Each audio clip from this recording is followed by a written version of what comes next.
तो ब्रह्मा बाबा बच्चों को जब भी वो कुछ कार्य करते थे उसी के अंदर उनको शिक्षा देते थे। हुआ ये कि मेरे पिताजी ने शरीर छोड़ दिया, तो उनका आमतौर पे कोई शरीर छोड़ देता है उसका जो ड्रेस होता है दान कर देते हैं ब्राह्मण को। तो मैंने सोचा मैं भी ब्राह्मण ही हूँ, तो उनके 30 ड्रेस थे बहुत अच्छे अच्छे ऑफिस हुए, तो मैंने रख लिए भाई चलो हम यूज़ करेंगे, फिट भी आते थे मुझे। तो मैं माउंट आबू गया, तो माउंट आबू में आप जानते हैं हम जितने दिन रहते हैं तो नॉर्मल वाइट ड्रेस कुर्ता पजामा में रहते हैं, लेकिन जिस दिन वापस जाना होता है उस दिन हम अपनी लौकिक ड्रेस पहन के जाते हैं। तो मैं लौकिक ड्रेस पहन के पिताजी वाली बाबा से छुट्टी लेने गया।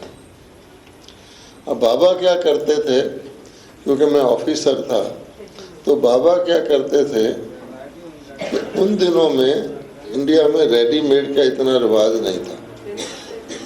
भारतवासी है ना, भारतवासी रॉयल है, वो दर्जी को कहेंगे इधर कम कर इधर ज़्यादा कर, पैसे की परवाह नहीं करते है ना। भारतवासी चाय भी फ्रेश बनवाएंगे, थोड़ी पत्ती डाल, थोड़ा गरम कर, थोड़ा तेज कर। अब विदेश में चले जाए मशीन में चाय रखी है पी लो, ये रेडीमेड रखा पहन लो। यहाँ तो माता स्वेटर बुनेगी फिर लिखेगी फॉरगेट मी नॉट, भारत दूसरा देश है। अच्छा अब क्या हुआ कि तो बाबा क्या करते थे, उन दिनों सिंधी परिवार होते थे विदेशों में, तो सिंधी परिवार जब आते थे तो कई बार रेडीमेड ड्रेस ले आते थे यज्ञ में देने के लिए। तो बाबा जो बच्चा जॉब करता था उसको देते थे कि इसके काम आ जाएगा, ऑफिसर है। तो मुझे भी बाबा ड्रेस दिया करते थे, तो मैं अपने ऑफिस में बेस्ट ड्रेस्ड ऑफिसर गिना जाता था, क्योंकि कोई जापान का ड्रेस है, कोई हांगकांग का है। और मेरे बाकी ऑफिसर पूछते थे कहाँ से लिया है, तो मैं उनको पास में एक गांव था, मैं बोलता था वहाँ से लिया। ऐसा होता था। तो उस वक़्त भी बाबा ने एक ड्रेस रखा हुआ था और मैं गया तो बाबा ने कहा बच्चा ये बाबा दे रहा है। तो अपनी अकल दिखाने के लिए, कार्रवाई दिखाने के लिए मैंने कहा बाबा मेरे पिता ने शरीर छोड़ा है ना, तो उसके मैंने 30 ड्रेस रख लिए, मेरे बिल्कुल फिट आते, ये देखिए इतना फिट है। वो येलो बुशर्ट था जाली का, ये देखिए कितना फिट है। बाबा ने मुस्कुराए और बोले बच्चा लौकिक बाप का पहनेगा तो लौकिक बाप याद आएगा, बाबा का पहनेगा तो बाबा याद आएगा। ऐसे बाबा सिखाते। तो मैंने बाबा का ड्रेस ले लिया और फैसला किया कि ये 30 के 30 यज्ञ में सरेंडर कर देंगे, ठीक है। तो अगली बार मैं आया तो 30 के 30 ड्रेस सरेंडर कर दिए, तो बाबा का पहन लिया। बाबा ठीक कहता है, जब भी पहनोगे ये पिताजी का संकल्प तो आएगा।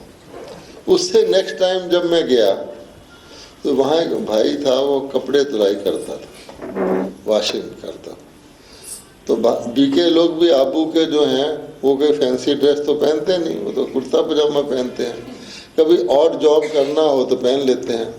तो वॉशिंग वाले ने मेरे पिताजी का वही येलो ड्रेस पहना हुआ था, तो मेरे को आया शंकर, ओह देखो पिताजी का ड्रेस। फिर मैंने और सोचा कि ये तो अभी मैंने छोड़ भी दिया, उसका भूत अभी भी है मेरे अंदर, वो पिताजी का है।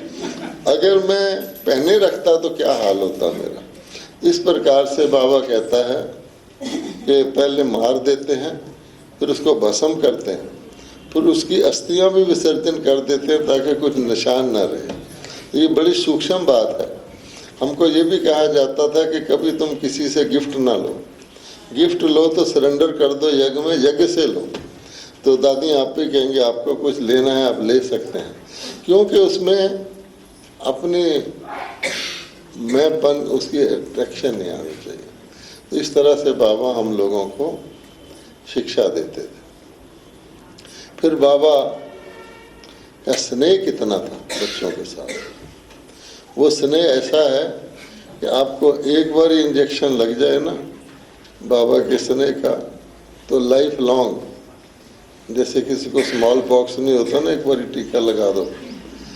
तो जब हम जाते थे बाबा के पास तो दोपहर के समय बाबा बच्चों के साथ 5-6 बच्चे के साथ भोजन के बाद कुछ खेलते थे। वो कुछ मुझे वो खेलना नहीं आता था, तो मैं बाबा के पास गया। बाबा ने कहा बच्चे आज बच्चे खेलेंगे, तुम आओगे? मैंने कहा बाबा मुझे तो खेलना ही नहीं आता। बाबा बोले तुम बुद्धू हो, तुम ऑफिसर हो, क्लब में नहीं जाते क्या? तो मैंने कहा मैं तो वहाँ शराब शुरू पीते हैं, मैं तो नहीं जाता। साल में एक बार जाता हूँ ऑडिट करने कि कितनी शराब बची है, कितनी ये है। बाबा हंसने लगा, बोला मैं तुमको सिखा देता हूँ, बहुत इजी है, उसको चौपट कहते हैं या क्या। तो मैं बड़ी खुशी से दोपहर के समय वेट करता था, जाके हम लोग खेलते थे। तो पहले हमने क्या देखा, ये बाबा की गद्दी है, आपने देखी होगी माउंट आबू में। अच्छा, उस गद्दी पर बाबा बैठता था। बाबा का अपना बेटा, लौकिक बेटा नारायण, वो भी आता था छुट्टियों में, और 1-2 और भाई होते थे, तो 4 होते थे। तो बाबा मुझे अपने पास बिठाता था, नारायण को सामने बिठाता था, और तीसरे को। हम देखते कि देखो बाबा अपने लौकिक बेटे को यहाँ बिठा रहा है, हमें यहाँ बिठा रहा है। वो तो दिल की बात है।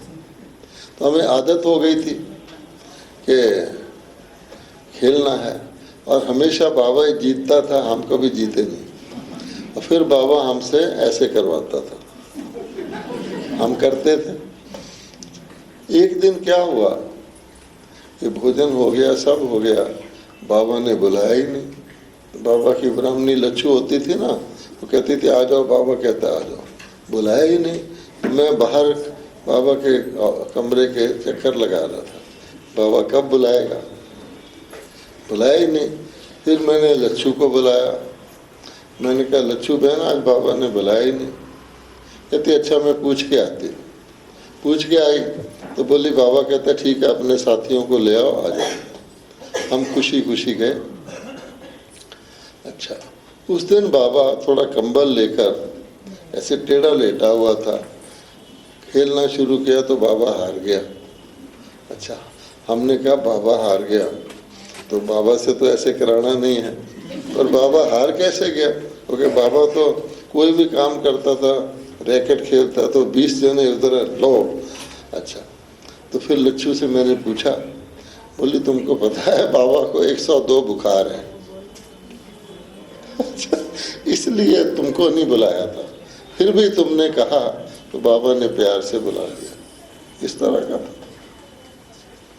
आप सोच सकते हैं तो कौन ऐसे बाबा को भूल सकता।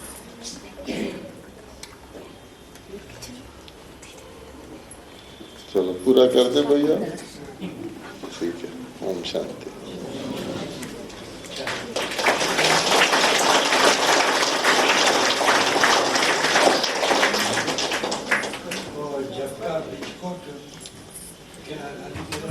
है? हाँ